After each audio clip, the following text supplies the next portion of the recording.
acontecer. Pode começar, Diago. Boa noite, professor. A gente vai apresentar aqui o trabalho da disciplina Manejo e Conservação de Ecossistemas, no qual o tema é a especiação, tema abordado aí no primeiro bimestre. O grupo é composto pela Bianca, pela Bruna, pelo Dante, pela Jéssica, por mim, Giacomo, e pelo Lucas Magno. Pode passar.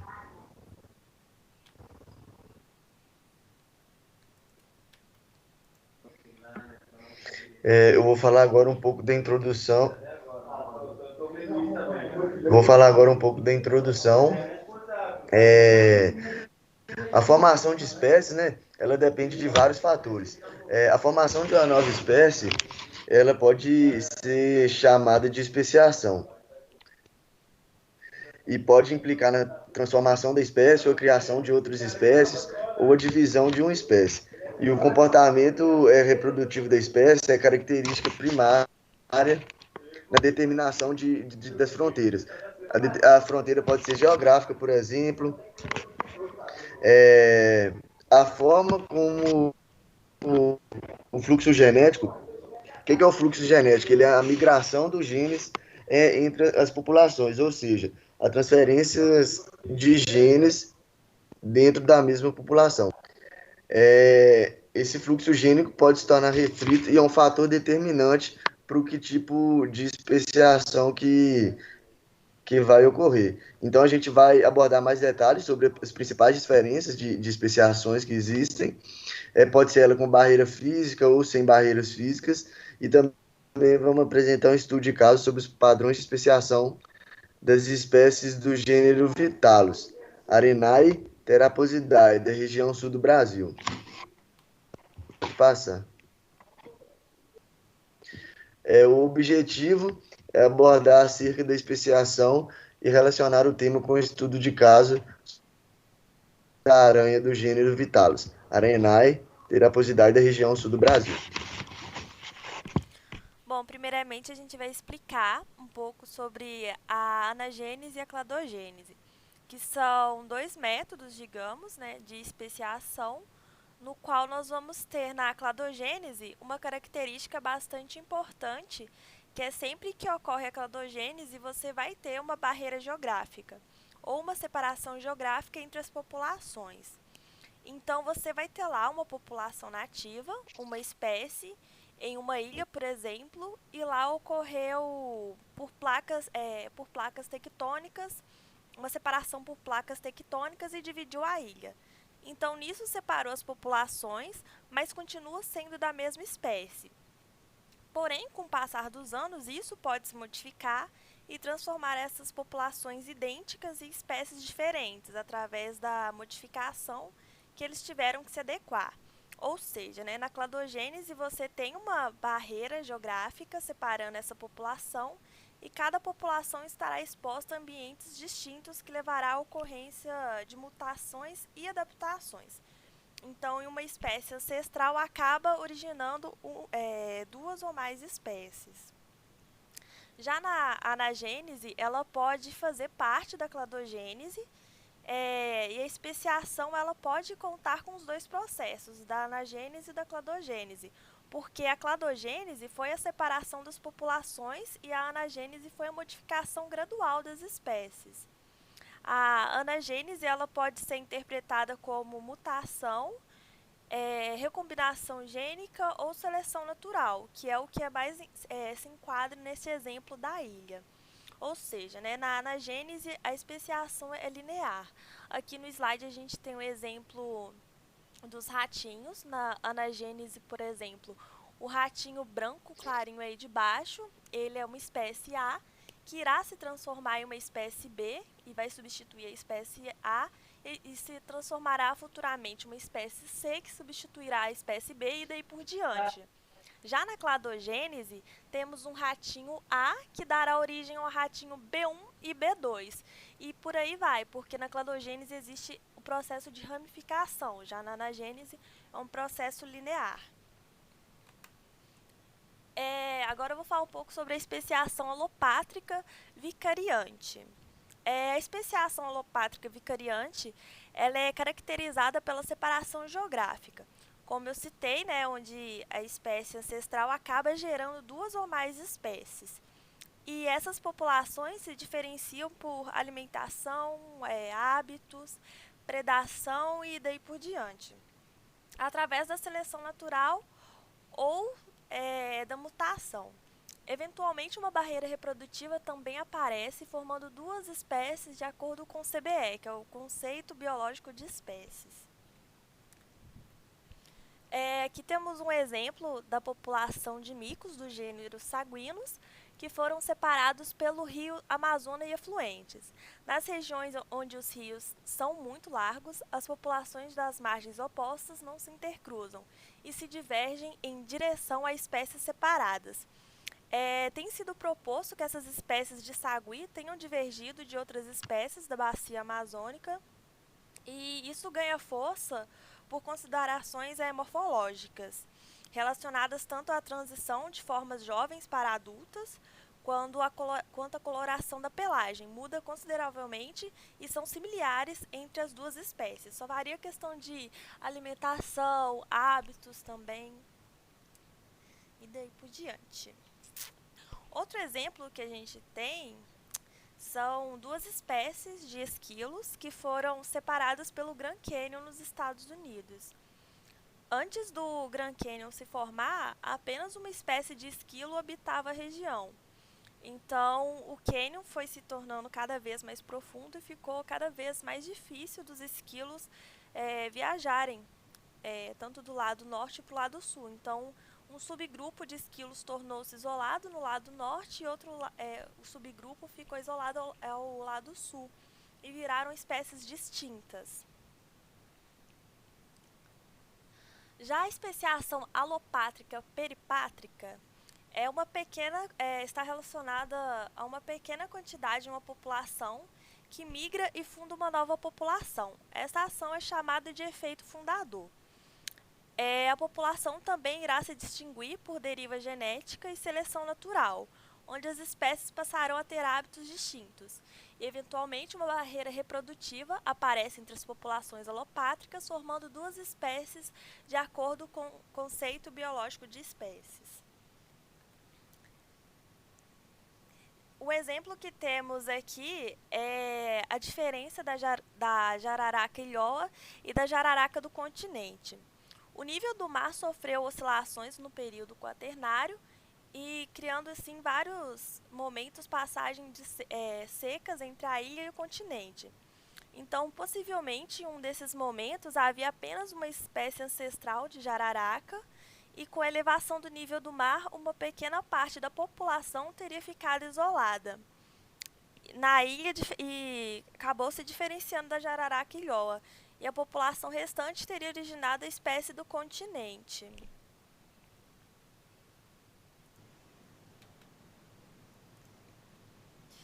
Já a especiação simpátrica é a especiação que acontece no mesmo local, sem que haja um isolamento geográfico, quando ocorrem microclimas dentro de uma mesma região e os seres, em função da seleção natural, acabam se tornando diferentes e assim ocorre a especiação. Um exemplo são os ciclídeos e sua variação morfológica de cores maxilares. Bom, na especiação simpátrica, né, você tem a especiação ocorrendo no mesmo local, e o exemplo que a gente vai apresentar é dos peixes ciclídeos, que acredita-se que a especiação simpátrica é responsável pela grande quantidade de espécies de peixes ciclídeos encontrados no lago africano Victoria.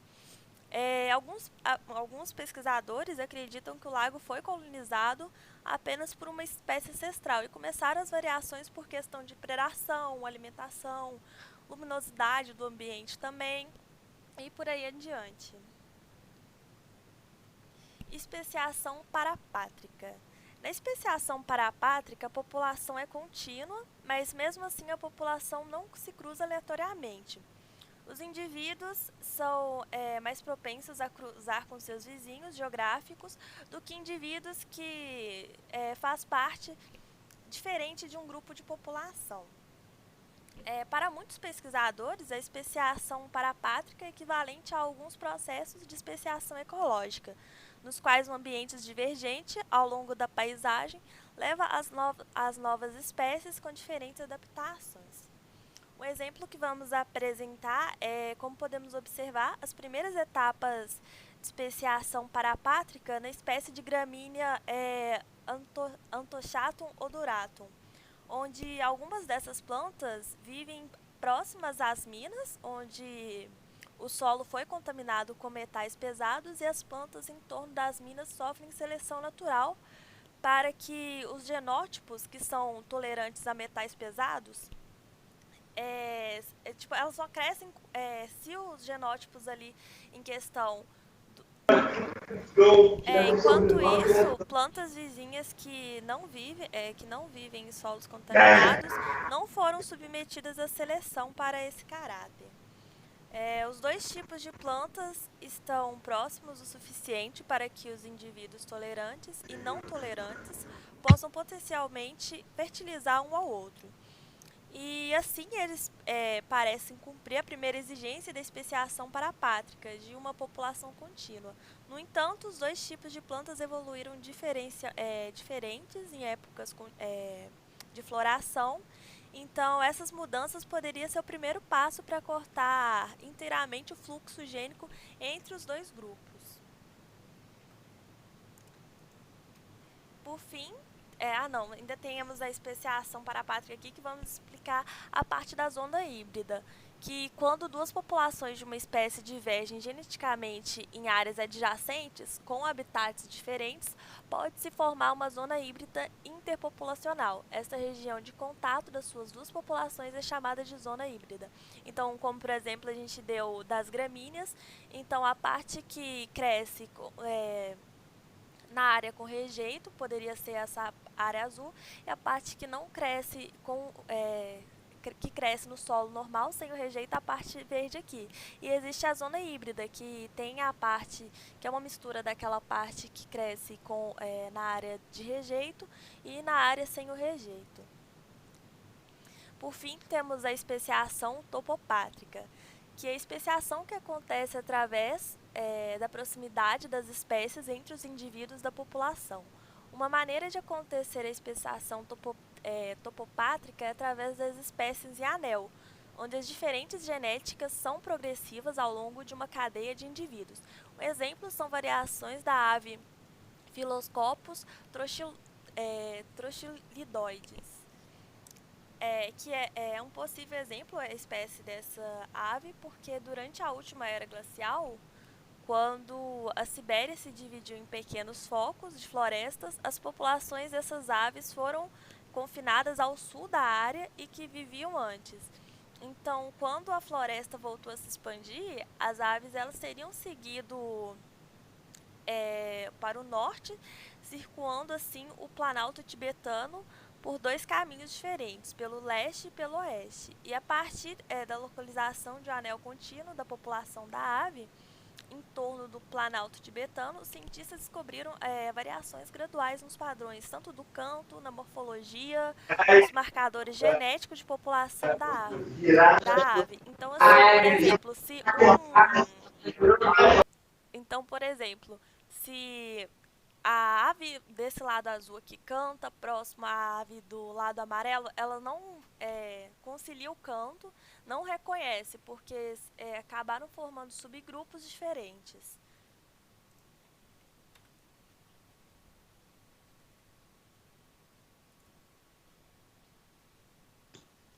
O estudo de caso escolhido pelo grupo é referente ao artigo de padrões de especiações do gênero Vitellius Aranae Theraphosidae da região sul do Brasil. O artigo ele fala de duas espécies irmãs, que é a Vitellius rosealis, que vive no sul do Brasil, e a Vitellius velutinus, que vive no estado de São Paulo. Essas espécies... Pode voltar? Essas espécies, elas... o autor do artigo ele quer descobrir o porquê que essas espécies estão vivendo separadas, e para isso ele propõe uma hipótese sobre o mecanismo de especiações, a partir de modelagem de duas distribuições de climas atuais e antepassados, que é o Holoceno, 6.000 anos atrás, e o último máximo glacial de 21 anos atrás. Pode passar.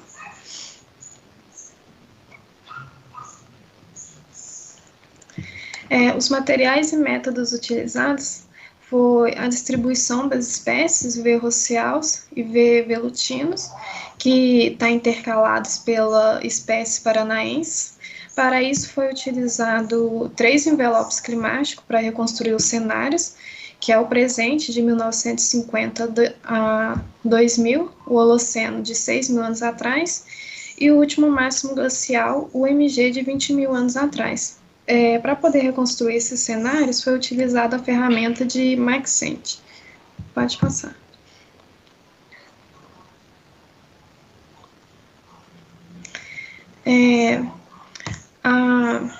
Eu coloquei uma citação referente a Maxent sobre como ela funciona, eu vou ler na íntegra.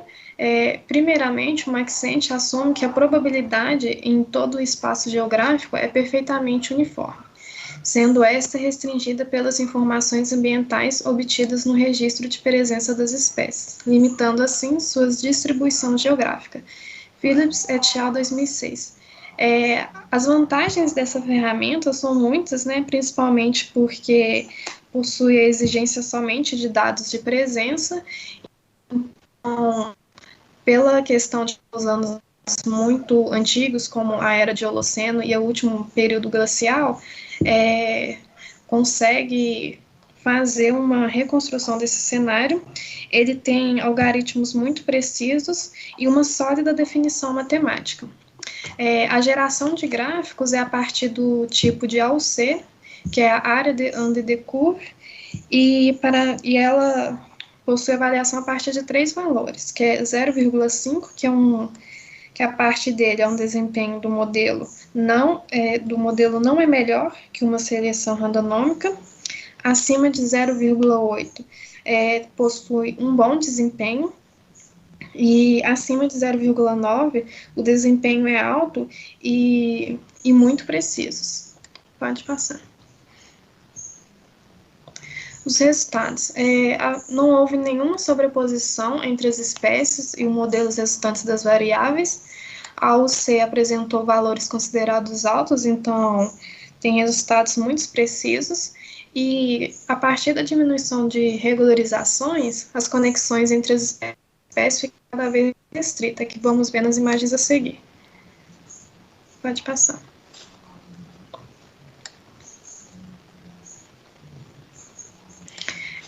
O fator de regularização dessas 3 imagens, ele foi diminuído, como falei anteriormente. A primeira imagem, o fator de regularização é de 0,25, a segunda imagem, o fator é 1, e a terceira imagem, o fator é 2. Cada letra, ele representa um cenário.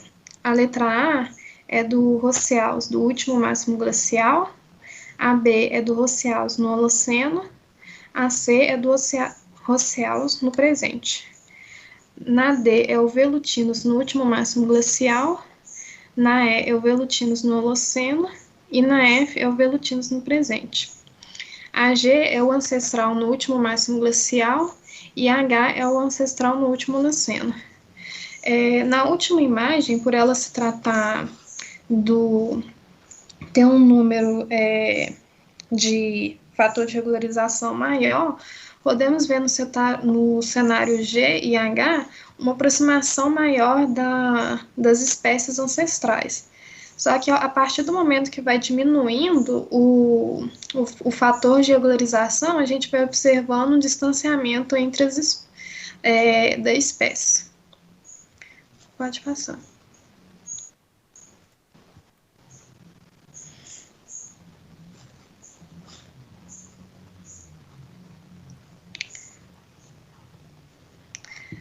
Discussão.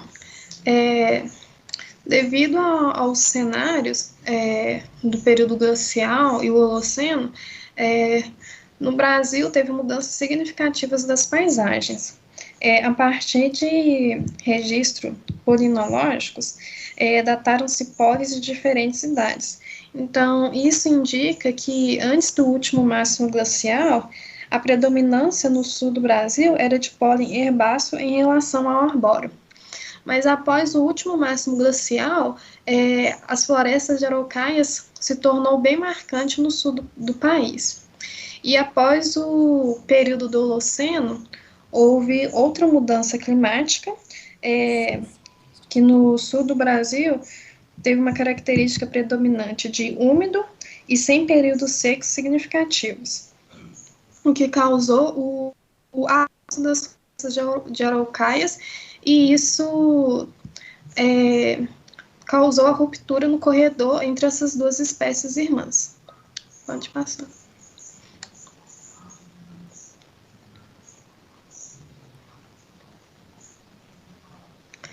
Nessa imagem, nessa delimitação em negrito de preto, a gente pode ver onde que está as florestas de araucárias. Os pontinhos roxos, eles é referente à espécie de velutinos. Os verdes é de paranaense, como citado no início do artigo, e o rosa é da espécie de roseaus.